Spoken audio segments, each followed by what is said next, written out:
Assalamualaikum warahmatullahi wabarakatuh.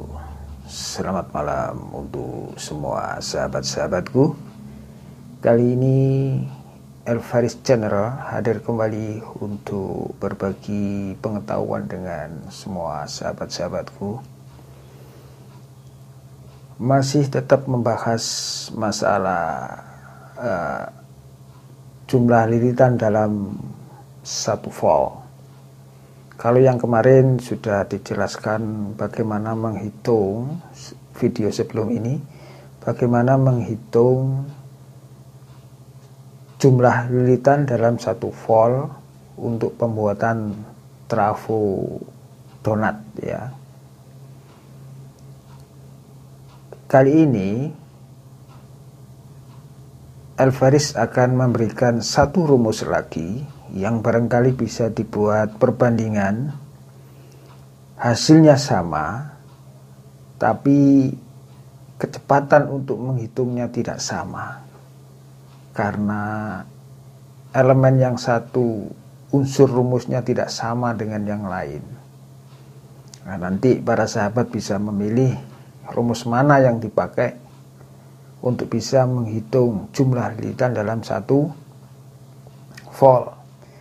Karena ini merupakan dasar bagi seseorang, para pecinta pembuat trafo, untuk wajib diketahui. Karena ini merupakan dasar. Dan ini juga akan berpengaruh tentang berapa volt yang akan kita keluarkan dari sumber lilitan primer.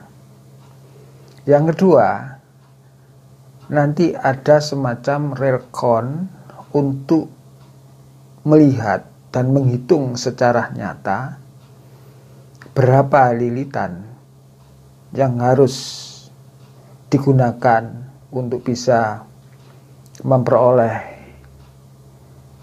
volt atau tegangan 1 volt. Dari sini nanti kita bisa mengembangkan berapa volt yang akan kita keluarkan dari sebuah arus listrik. Dan kayaknya perlu disinggung sedikit tentang inti besi ya, atau kern.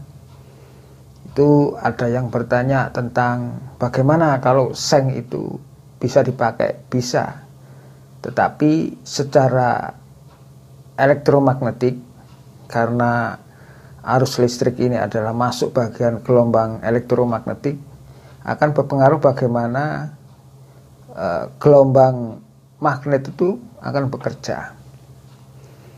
Jadi kalau bisa, kern atau inti besi itu ya dari besi murni, itu akan memberikan gelombang elektro yang lebih besar. Jadi bahannya ini penting.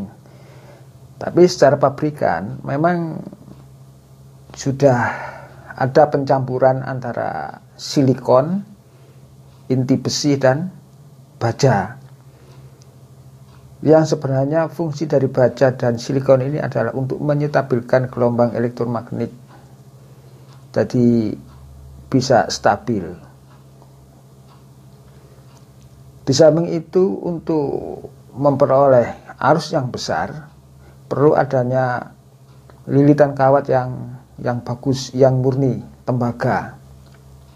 Karena ada istilah murni dan ada istilah KW. Disinilah maksudnya, kalau murni itu memang murni tembaga, dan secara harga memang lebih mahal walaupun sama-sama ukurannya. Lebih mahal yang tembaga murni ini, karena akan menghasilkan medan elektromagnetik yang full power ya.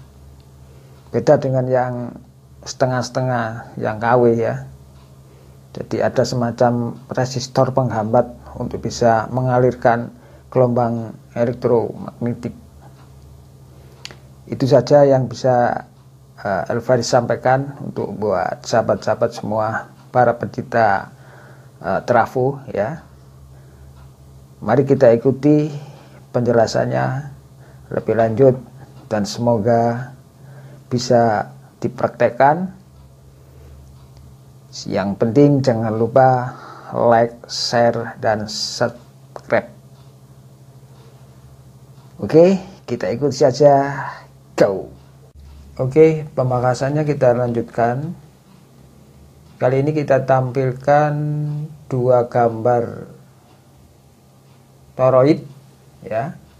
Yang satu menggunakan rumus ini ya, sebagaimana yang sudah dijelaskan pada video sebelumnya. Ini yang rumus satu ini yang kemarin sudah dijelaskan.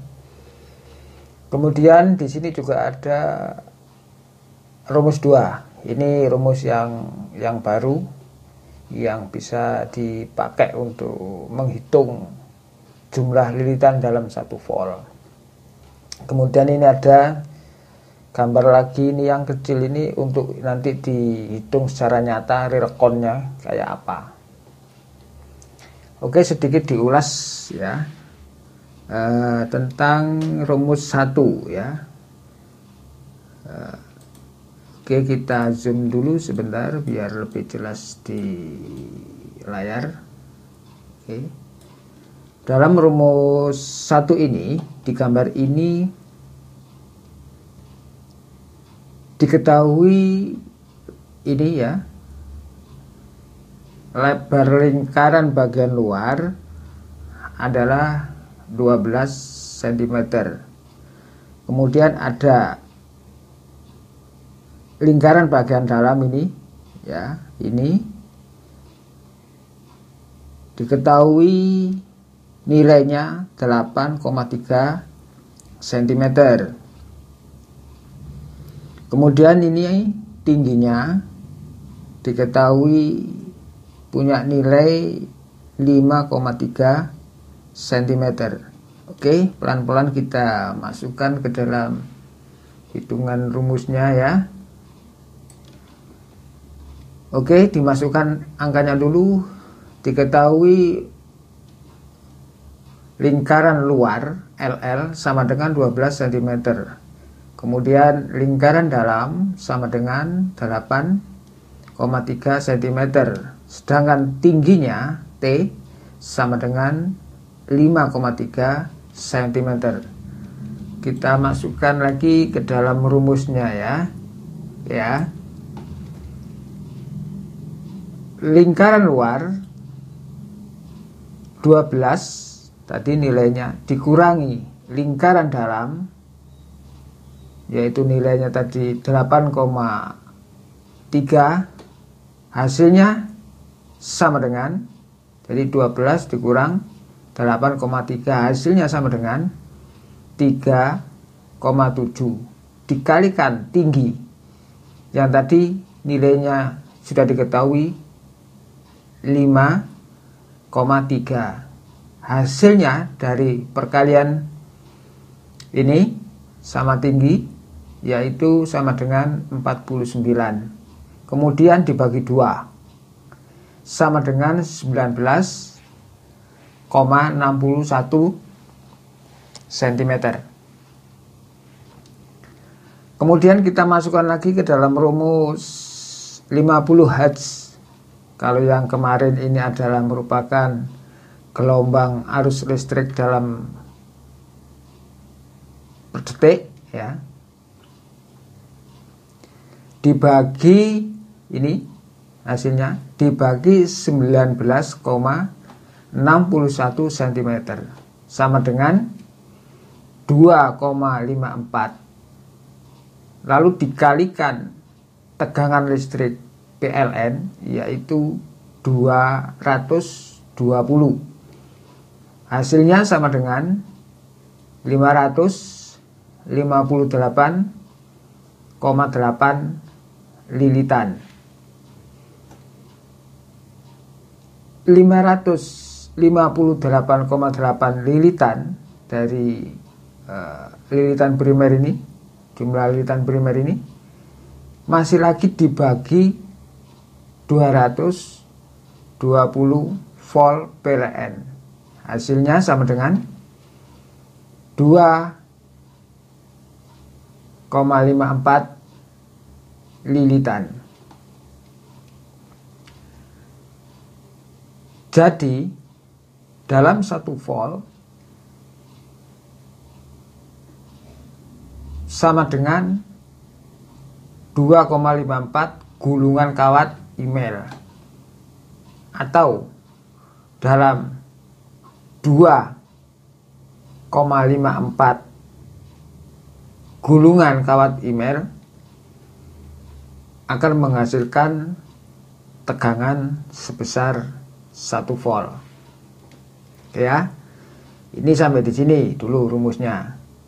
Ya. Oke. Sampai di sini lumayan panjang penjelasannya. Lalu kita lihat lagi di rumus yang sebelahnya, rumus yang nomor 2. Kita masih tetap mencari berapa lilitankah untuk bisa menghasilkan 1 volt. Oke, kita ikuti elemen rumusnya. Di sini ada lebar ya. Oke, ada lebar diketahui 3,7 cm. Kemudian ada elemennya lagi, yaitu tinggi sebesar 5,3 cm. Oke, kita masukkan lagi ke sini ke rumusnya. Diketahui lebar sama dengan 3,7 cm, tinggi sama dengan 5,3 cm. Rumusnya GPV itu sama dengan gulungan per 1 volt. Ya, GPV itu gulungan per 1 volt. Sama dengan F. F ini adalah simbol dari gelombang ya. Dibagi lebar kali tinggi. Ya. L itu lebar, T tinggi, F itu adalah frekuensi kerja trafo. Ya. GPV sama dengan gulungan per 1 volt. Oke, kita coba masukkan angka-angkanya ke dalam rumus. GPV sama dengan 50 Hz dibagi 3,7 cm ya. 3,7 cm itu tadi di sini adalah lebarnya, dikalikan tinggi ini yaitu 5,3 cm.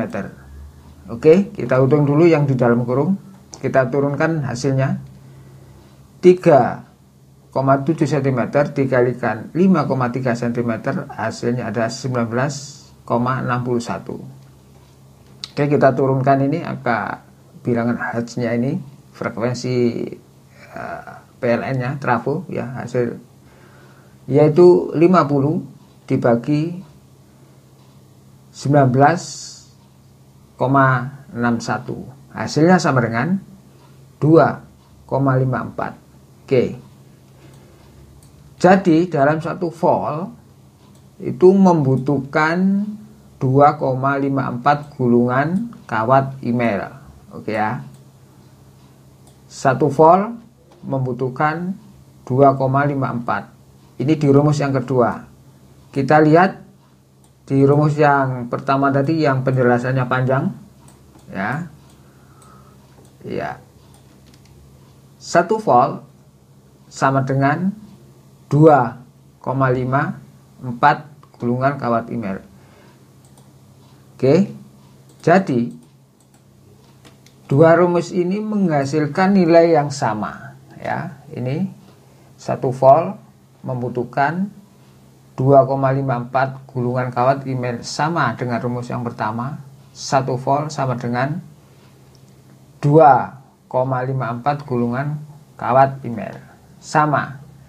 Tapi kalau dilihat dari banyaknya uraian, kalau kita bandingkan antara rumus yang pertama dengan yang kedua, elemennya banyak ini.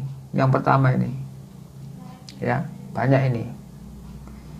Sedangkan yang kedua ini lebih singkat ya, tidak mengadakan pengurangan, langsung tinggi, lebar kali tinggi ya, berkali tinggi, masuk ke sini hasilnya langsung bisa diketahui. apa yang terjadi dengan dua rumus ini? Beda elemen rumus, tapi hasilnya sama. Jalurnya sedikit berbeda. Apa yang bisa kita baca dari kedua rumus ini? Yaitu sama-sama mencari lebar. Kalau di rumus yang pertama, untuk mencari lebar adalah diketahui lingkaran luarnya dikurangi lingkaran dalam. 12 dikurangi 8,3, ya. Ini hasilnya 3,7. Jadi mencantumkan dua elemen, lingkaran luar dan lingkaran dalam bentuk pengurangan, baru kita bisa menemukan nilainya. Tapi kalau di sini langsung ditulis lebarnya, lebar 3,7, ya. Kemudian tingginya sama. Hanya itu perbedaannya. Sama-sama persamaannya. Sama-sama mencari lebar.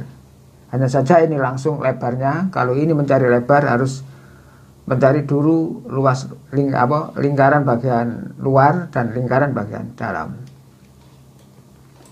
Oke, itu ya. Ini juga ada semacam kadang-kadang tanya gitu. Itu berapa meter? Menghabiskan kawat berapa meter kalau lilitan sebanyak 558,5 itu. Nah, sekarang kita jadikan simulasinya, ya. Berapa meterkah kawat email yang harus dibeli jika diketahui satu gulungan itu nilainya adalah 19,61 cm. Oke. Kita jelaskan dulu di sini. Lingkaran luar dikurangi lingkaran dalam, hasilnya nanti dikalikan dengan tingginya. Nah, oke. Lingkaran luar tadi adalah 12 cm dikurang lingkaran dalam adalah 8,3 cm.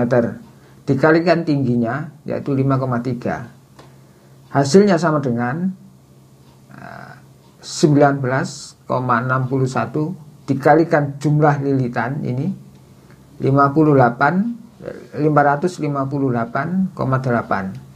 Ini panjang lilitan ya, secara total.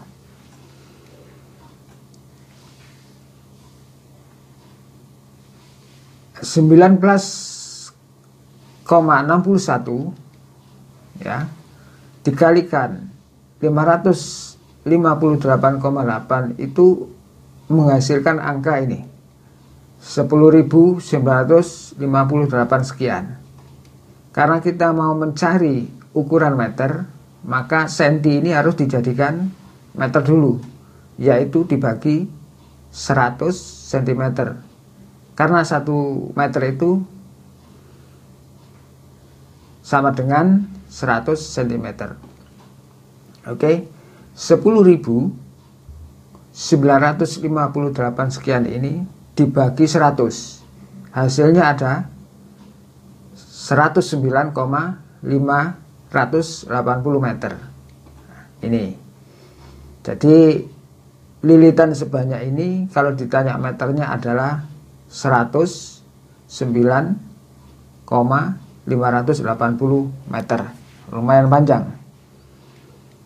Kemudian kadang tanya, itu berapa duit ya?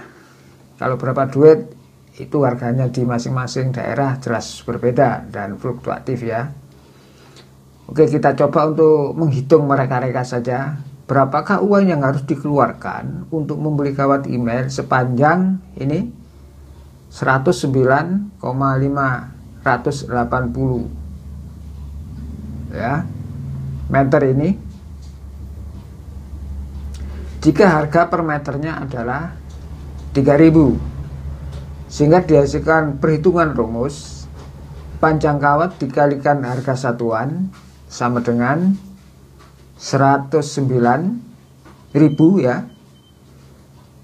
109,580 dikalikan 3000. Hasilnya sama dengan 328,740.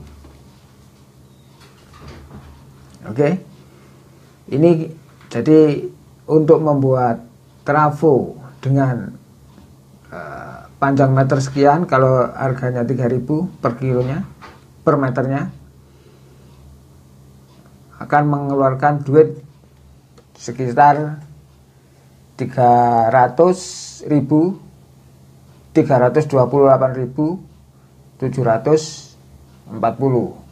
ya. Ini kemudian ditanya berapa kilo, lah kita nggak cari kilonya ya, silakan sahabat-sahabat untuk menghitungnya sendiri berapa kilo yang atau berapa on yang harus dibeli. Karena ini satuannya adalah senti dan dijadikan meter, maka kita lebih mudah untuk menghitung satuan dijadikan meter. Jadi tanya aja harga per meternya berapa, tinggal dikalikan, hasilnya akan ketemu. Kalau mau dihitung on-onan ya monggo silakan dihitung sendiri ya, jadikan PR ya untuk dihitung. Oke, yang kedua ada relcon. Jadi kita nggak pakai dua rumus itu tadi, kita pakai secara real aja, dan ini lebih tepat saya kira relcon ini, karena ini berdasarkan uji di praktek langsung dengan menggunakan alat multimeter atau avometer. Caranya begini, kadang-kadang hitungan yang ada di sini itu tidak sama persis dengan ketika kita praktekkan di penggulungan trafo ini, karena dipengaruhi besarnya kawat, mutu kawat, sama mutu atau besarnya ini kern ini ya, kern ini. Jadi kalau lebih pas pakai hitungan relcon. Kalau sebagai ancang-ancang, perkiraan saja untuk membeli kawat biar enggak terlalu ribet atau terlalu kepanjangan atau terlalu kebanyakan. Nah, ini pakai hitung-hitungan rumus saja sebagai panduan. Kalau lebih sedikit kan nggak apa-apa. Tapi untuk memberikan hasil yang pasti, ya kita lilit dulu. Jadi gelombang lilitan pertama yang primer sudah jadi. Ini kan ada titik 0 dari arus AC, kemudian keluar ada yang 220, ada yang 240. Kita pakai yang 220 aja ya. Ini kalau kita colokkan ke listrik, ini kan dialiri medan magnetik ya. Medan magnet akan berputar dan akan disalurkan kepada lilitan kawat yang sekunder. Jadi medan magnet itu akan lompat lari ke sini karena ada putaran arus listrik tadi putar. Nah, kita coba secara real aja. Kita estimasikan kalau 3 lilitan itu menghasilkan 1 volt. Ya, jangan 3 lilitan dulu, kita coba 4 lilitan lah ya, karena kita juga nggak tahu kualitas kawat emil yang dipakai itu kayak apa. Kita buat 4 lilitan ya, atau kita buat 3 lilitan dulu lah, atau 2 lilitan lah ya. 2 lilitan kita pasang, kemudian kita tes dengan menggunakan multitester. Jangan lupa ini masih tegangan AC ya, belum DC ya, ini ya, masih tegangan AC, hanya saja voltasenya nanti keluarnya 1. Dan jangan lupa untuk memindah selektor multimeter itu di posisi ACV ya, untuk mengukur tegangan arus listrik. Ini kadang-kadang sering keliru, yang di sebelah sini belum menjadi arus DC, ngukurnya multimeternya pakai DC, akhirnya ya wassalam, terjadi konslet, angus. Jadi jangan lupa diingatkan kembali, tetap pakai saluran multimeter selektor ACV ya. Kita lilit dua dulu ya. Dari sini masuk ke sini 1, kemudian masuk lagi 2. Kita coba tes ujung yang ini sebelah kiri hasilnya dengan kawat yang sebelah kanan yang sudah mempunyai nilai 2. Kita tes ya, berapa tegangannya berapa. Kita tes di sini tegangan AC-nya, voltasenya. Setelah kita ketahui kalau lebih misalkan 2 ya kita turunkan, atau kalau kurang 2 itu kurang untuk mencapai 1 volt, kita naikkan gulungan ketiga. Kemudian kita tes lagi berapa voltasenya. Kalau sudah 3 dan cukup untuk menghasilkan tegangan 1 volt, ya disitulah nilainya 1 voltnya dalam lilitan ini membutuhkan 3 lilitan kawat email. Jadi ini lebih bisa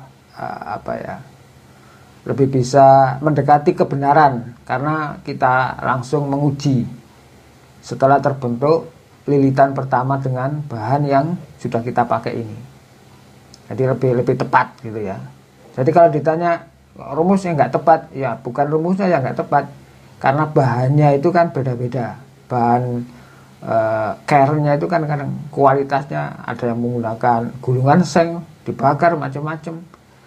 Itu kan juga pengaruh dari putaran gelombang elektromagnetiknya untuk disalurkan lompat ke putaran lilitan sekendernya. Jadi kualitas care-nya sama besar kecil dan kualitas tembaganya itu juga berpengaruh. Jadi yang lebih pas adalah ketika kita praktek langsung menggunakan bahannya sudah terbentuk lilitan primernya, kemudian kita cari secara real berapa gulungan yang dipakai dalam menghasilkan 1 volt. Jadi lebih tepat hasilnya. Oke, hanya segitu aja penjelasan lanjutan dari video yang pertama yang menjelaskan di rumus yang pertama. Kemudian kita turunkan lagi dengan rumus yang kedua. Kayaknya lebih simpel yang ini ya, yang kedua ngitungnya ya. Oke, terima kasih buat semua teman-teman. Mudah-mudahan ada manfaatnya dan selamat mencoba. Sukses selalu buat kalian sahabat-sahabatku semua. Salam dari Elvaris Channel. Sehat selalu, tetap semangat, jalani hidup dengan happy. Oke, selamat malam. Assalamualaikum warahmatullahi wabarakatuh.